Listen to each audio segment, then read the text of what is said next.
Yeah, so in terms of what's next for CHC, so in winter 2022, which is kind of following this one, we want to have a lot of virtual competitions. So these may be like smaller ones that we host online. They may be things like case competitions, for example, things like that. That's kind of what we're looking to do for that term and that season. And then following in May and June 2022, we're hoping to have the in-person track event at the University of Waterloo. So I assume everybody's really interested in the in-person track event, and I wanted to explain what we are thinking about and how it will happen. And there are mainly three components to the in-person track event.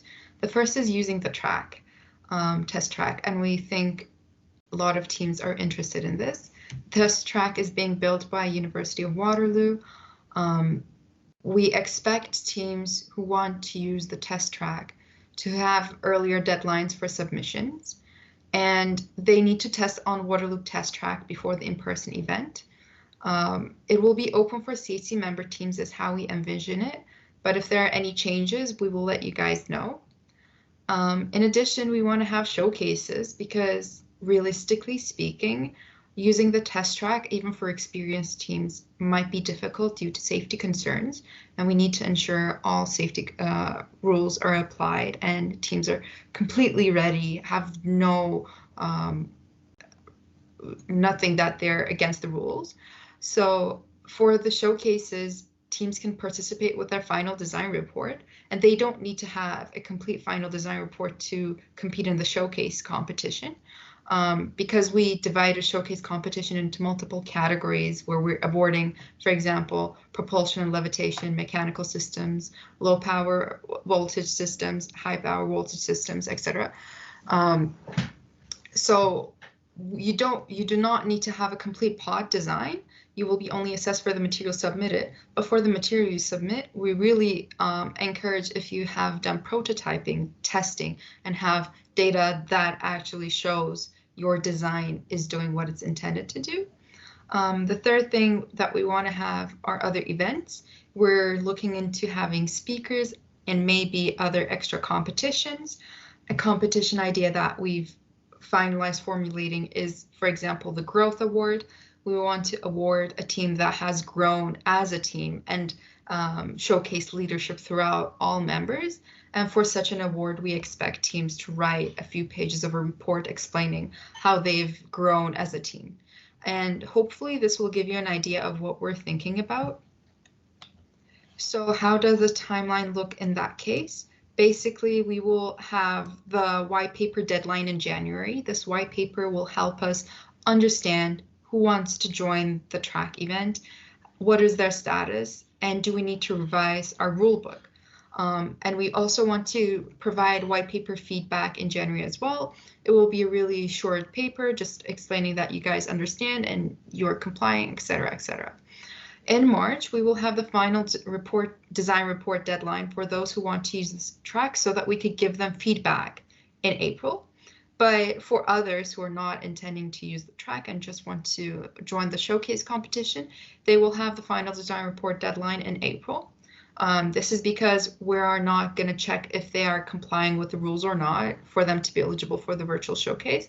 However, that will be considered when they're being judged by the jury, which will be happening in May. So during May, jury and teams will have design review meetings so that the jury could designate who are contenders for receiving certain awards in terms of the showcases.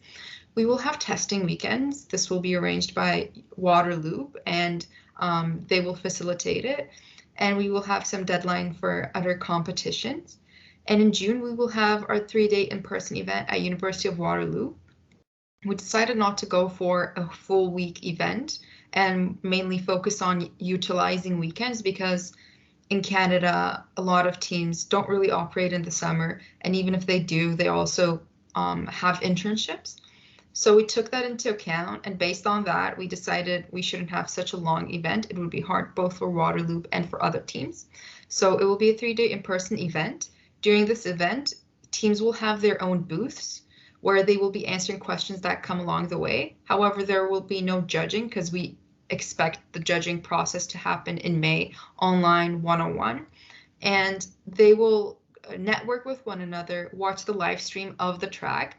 We want to mainly focus on having participants at the University of Waterloo instead of the track for safety and logistics reasons, but we think it will be a great learning experience for new and experienced teams. Yeah, and so I guess just to reiterate all the information, and if you missed anything for further information, I'm just going to go through some of the items. So you can find our rule book at this link in the slide, and we can also provide that in a follow-up email or find it on our socials as well. It'll be very useful for the teams. You can also watch Ben Buska. He is the Waterloo Infra lead. Give more information on the test track, which is posted on our YouTube page, which can be found on our updates part of our website as well. And then you can always email our technical team for further information or for further questions or concerns or comments that you may have, which is also linked on that slide. And then again, just on all of our socials, and feel free to reach out to us that way as well. Sometimes it's, a little bit easier and a little bit quicker, so we're always checking those, and happy to answer anything there as well. And then to follow up with that, ways to get involved. So we're always looking for members and organizers and stuff like that. Our team is growing very quickly, so you can apply to become a Canadian Hyperloop Conference organizer. And like I said, we're always welcoming new members, so there's more information on our website as well, which is linked. And if you are a Canadian Hyperloop team and you want to become a CHC member, you can always contact us at our email at chc@cahyperloop.ca. And again, we will provide all this information and all these links in a follow-up. Yes, and I also wanted to explain some partnership opportunities at CHC because we're always looking for partners to guide us and give us information and ways we can collaborate. The first one is premium partners. Premium partners are companies or organizations within the Hyperloop related industry so that we could work together on specifically Hyperloop related collaborations. So first of all, they will have the chance to have booths in our events. They can be present in our virtual and in-person events. And in terms of events, we want to showcase them in our Hyperloop news segment, which we have been doing so far. We have blogs and we want to feature all of our partners in our blogs. And we want companies to send a company spokesperson to be a jury in our competitive events, because they already are in the Hyperloop industry, so they know how to assess designs. And that is very crucial for us as teams are just university level design teams, really.